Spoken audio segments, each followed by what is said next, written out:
Welcome along, fellow time travelers. This time around, we're going to check out the strange history of the Mandela Effect.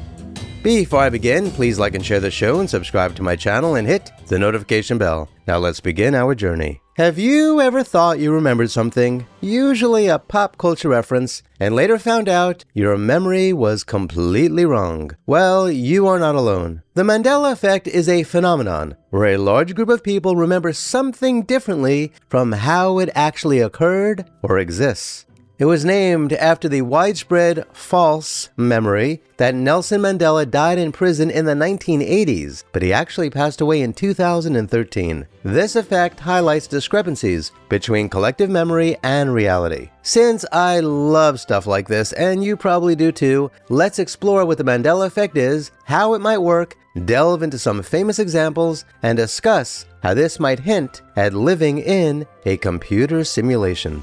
At its core, the Mandela Effect involves shared false memories, where many people, probably even you, recall events or facts in a way that contradicts documented evidence. This isn't about individuals misremembering, but rather a communal misremembering, suggesting something more complex at play than simple memory errors. That's because a significant number of people share the same incorrect memory, and they have high confidence in their memories. Individuals often feel certain about their recollection, and they recall them with vivid details too. The incorrect memory often involves specific details that are consistent across different people. Kind of strange, right? Okay, how about some famous examples of the Mandela Effect? Here you go. Nelson Mandela's death. Now, many people distinctly remember news of Mandela dying in prison during the 1980s, yet he was released in 1990, and he became president of South Africa, and he didn't die until 2013.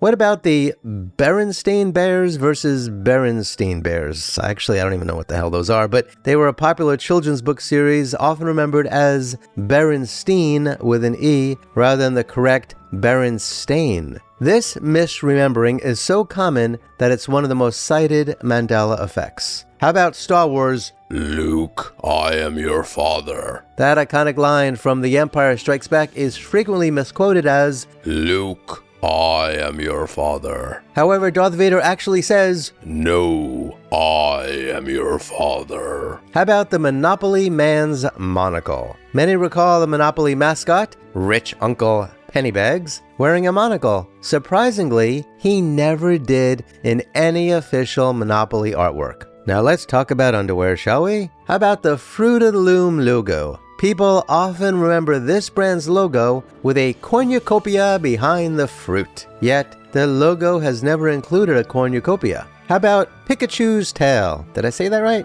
Pikachu? There's a common memory of Pikachu. Is that right? There's no way that's right. Pikachu? Fine, Pikachu. Having a black tip on his tail, but in reality, the tail is uniformly yellow. Alrighty, let's talk about some celebrity deaths, shall we? Beyond Nelson Mandela, who I guess was kind of a celebrity, there are numerous instances where people remember celebrities dying when they are still alive. Like the case of Sinbad, who has often been confused with having starred in a non-existent movie called Shazam. Go ahead and Google it. I dare you. There's no such film. What about the Looney Tunes spelling? Many remember the Warner Brothers series as Looney Tunes, but it's actually Looney Tunes, echoing the music term tunes. Mirror, mirror on the wall. The famous line from Snow White is often misquoted as Mirror, mirror on the wall, when it's actually Magic mirror on the wall in the original Disney film. What about the Kit Kat logo? There's a common memory of the Kit Kat logo having a hyphen, Kit-Kat, but it never did. What about C-3PO's silver leg? Hey, get your mind out of the gutter. You know what I mean. Many fans recall C-3PO from Star Wars having 2 gold legs, but he actually had 1 silver leg. And I can go on and on and on. In fact, let me know some of your favorites in the comments below. So, how does the Mandela Effect work? Well, there are several theories that attempt to explain the Mandela Effect. Let's start with confabulation.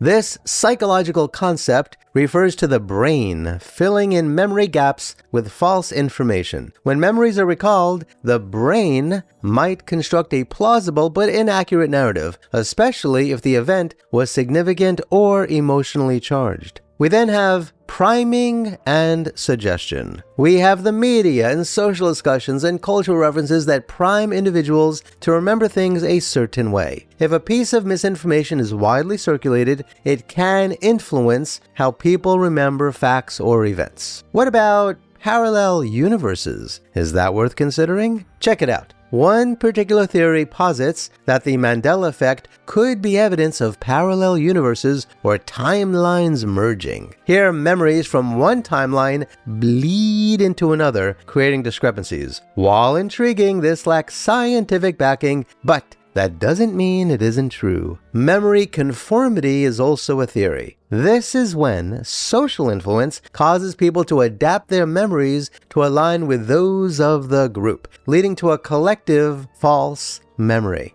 And then there is the misinformation effect. This refers to post-event information that could alter the memory of an original event, leading to the integration of new, incorrect details into one's memory. And now we're getting to the good stuff. What about computer simulation theory? The Mandela Effect has been used by some to argue for the simulation hypothesis, suggesting we might be, and probably are, living in a sophisticated computer simulation. Here's how. You got code reuse. Just as developers might reuse code in software, leading to unexpected behaviors or glitches, the Mandela Effect could be seen as a glitch, where memory data from different versions or updates of the simulation gets mixed up. And then you got programming errors. You see, if our reality is a simulation, these collective misrememberings could be akin to bugs in the code where the world's data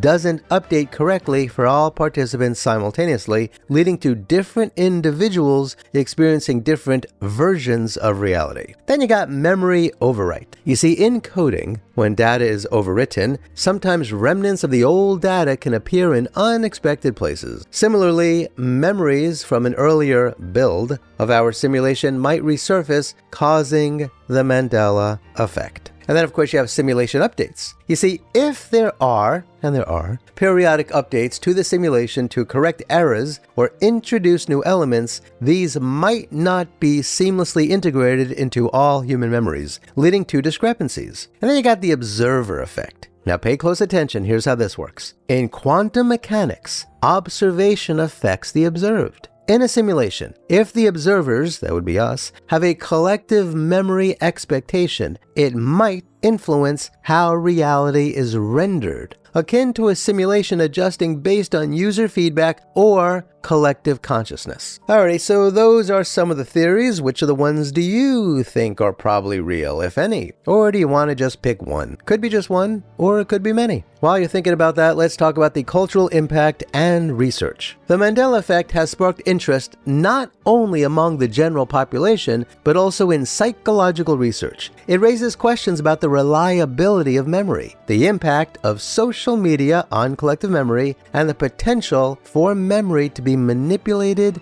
or influenced. Some researchers use it to study cognitive processes like memory decay, social influence on memory, and the effects of misinformation. Moreover, the phenomenon has cultural implications, fostering discussions on reality, truth, and perception in an era where information can be easily manipulated or misremembered. It also serves as a reminder of the fallibility of human memory, encouraging skepticism about our recollections and promoting a critical examination of facts. In conclusion, the Mandela Effect is a fascinating intersection of psychology, culture, and perhaps even philosophy. It challenges our understanding of memory and reality, showing that what we collectively believe to be true can sometimes be a mirage shaped by a myriad of cognitive and social factors. The link to computer simulation theory adds another layer of intrigue, suggesting that our world might operate with rules akin to software. Whether it's a simple misremembering,